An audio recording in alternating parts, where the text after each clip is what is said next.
Bom dia a todos. Eu fiquei muito feliz quando você se referiu que a gente está numa plateia de maioria branca. Por quê que eu vou dizer isso?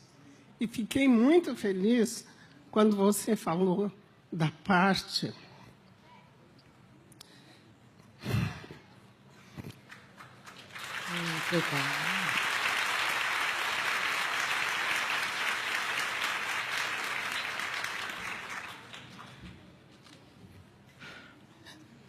Desculpem.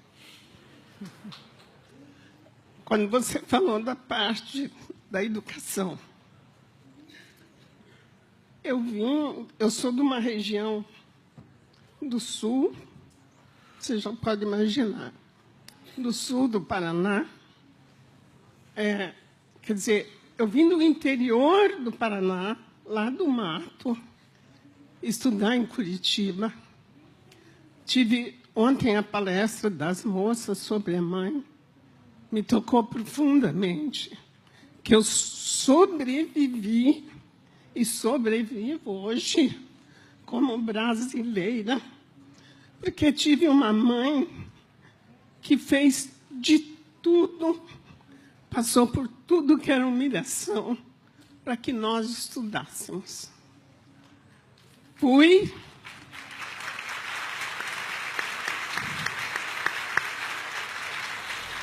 Desculpa que eu estou me estendendo, que é a grande oportunidade da minha vida que os dois e a palestra de ontem me deu para eu poder falar.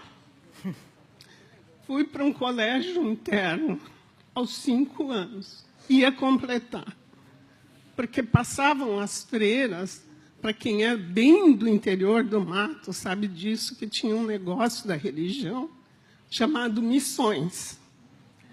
Eles passavam pelas cidades, recolhendo crianças, como se fosse assim, em troca de você ir para esta escola, para estudar. Na verdade, a gente foi para trabalhar. Então, eu trabalhei duro desde os 5 anos. Sou neta de escravos. Aparentemente, a gente teve uma libertação que não existe até hoje.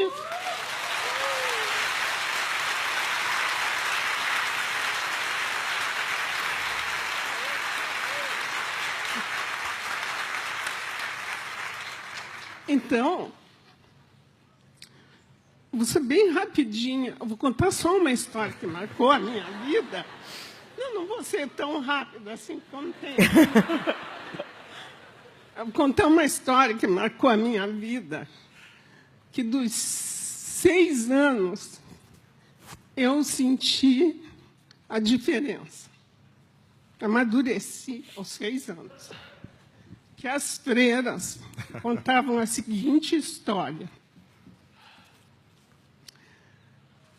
Que Jesus, que eu demorei muito para aceitar o tal de Jesus, porque eu era contra tudo e contra quem acreditava também.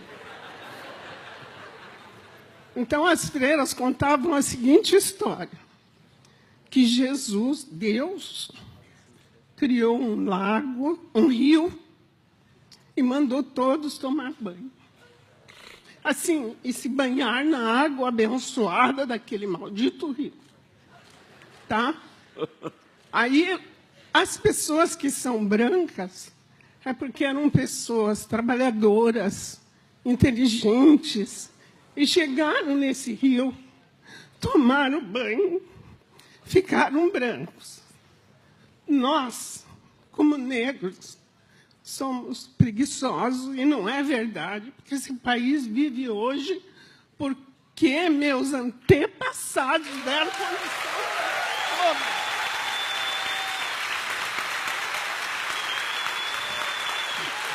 Contar.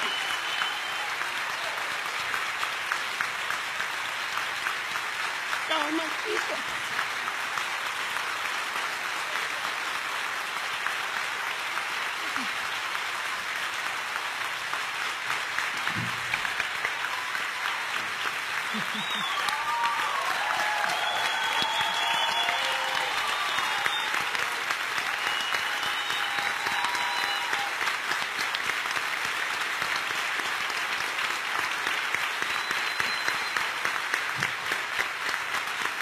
Então, nós, como negros, preguiçosos, chegamos no final, quando todos tinham tomado banho, o rio só tinha lama. Então, como a gente era preguiçoso, então nós temos a palma da mão clara e a sola dos pés, porque nós só conseguimos tocar as mãos e os pés. Aí você saiu, por isso que a gente tem as palmas da mão e os pés claros. Isso ela explicava, ela contava a história para contar para os brancos como a gente era preguiçoso e não era verdade. Isso não é verdade, porque senão a gente não teria sobrevivido. E eu sou uma sobrevivente pela educação, pela luta da minha mãe, que nunca... Eu era rebelde, eu sempre era rebelde, eu tinha até vontade de matar. Mas a minha mãe falava assim, eu falava, não vou mais para a escola, porque ela tinha que pedir caderno, lápis, lavava roupa para os outros em troca de material escolar. E daí ela dizia assim, eu falava assim, e porque eu tinha que entregar também as roupas na casa, para ajudar minha mãe. Então eu falava assim, não vou mais para a escola. Ela dizia assim para mim, com um gesto que ontem eu me lembrei da palestra das mães, o que você guarda da sua mãe? Ela falava assim, porque se ela falasse não, eu ia contra ela. Ela falava assim, olha bem para a mãe. Olhou. Eu falava, claro que eu estou olhando, porque eu era rebelde, né? Aí ela dizia assim para mim, então, olhou bem, se você quiser ser como a mãe, não vá para a escola. Eu virava com a minha rebeldia, que hoje ela está no outro plano, e eu converso muito com ela e agradeço tudo que ela fez por mim. Aí eu falava assim, igual a senhora, nunca que eu vou ser. Ela falava, só tem um jeito, vai estudar. E eu pegava meu caderninho e saía correndo para a aula, acreditando. Então, eu acho que a gente, como negro, não é querer ser vítima, porque eu não sou. Eu sou grata à minha mãe. E grata também a algumas, com raras exceções, porque quando ela falou do racismo, eu falei para a moça aqui do meu lado, eu falei, ela não está falando de Portugal. Ela está falando do Brasil nos dias de hoje. Né? E por que também, para eu vencer, para eu conseguir trabalhar em Curitiba, que todo mundo acha que Curitiba é cidade europeia, de intelectuais, de coisa nenhuma, vai viver em Curitiba como negro e como morador da periferia, para vocês tirarem esse encanto de Curitiba, disso, daquilo. Não é. Na real, não é. Não é.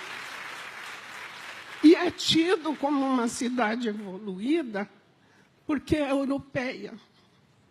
Porque é uma cidade europeia. Tem as coisas boas em Curitiba.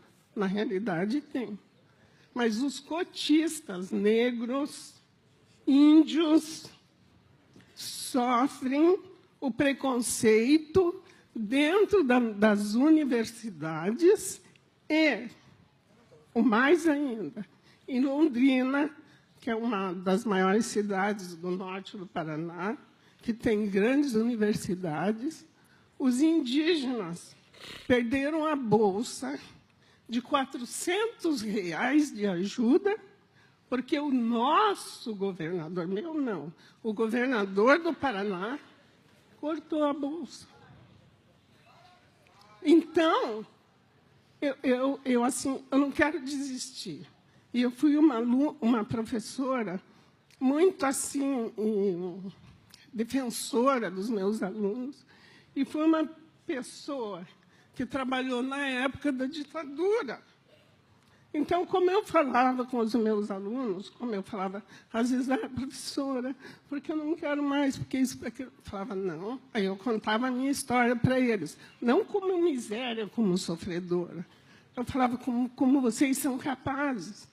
Você tem 2 olhos, 2 braços, você pensa, você quer ser respeitado, seja melhor que ele, estude, que ele vai precisar de você e ele vai te respeitar. E eu era considerada, na minha escola, como subversiva, porque eu passava isso para as crianças. Então, é isso que eu tenho que falar, que a minha história é longa, mas eu, com todo o preconceito, com todas as coisas, venci. Estudo até hoje. Aí as pessoas falam, mas por que você quer? Não, é porque eu quero, é para a minha cabeça. Eu quero raciocinar. Eu quero saber o que eu estou lendo, o que está acontecendo com o meu país, o que está acontecendo comigo. Obrigada.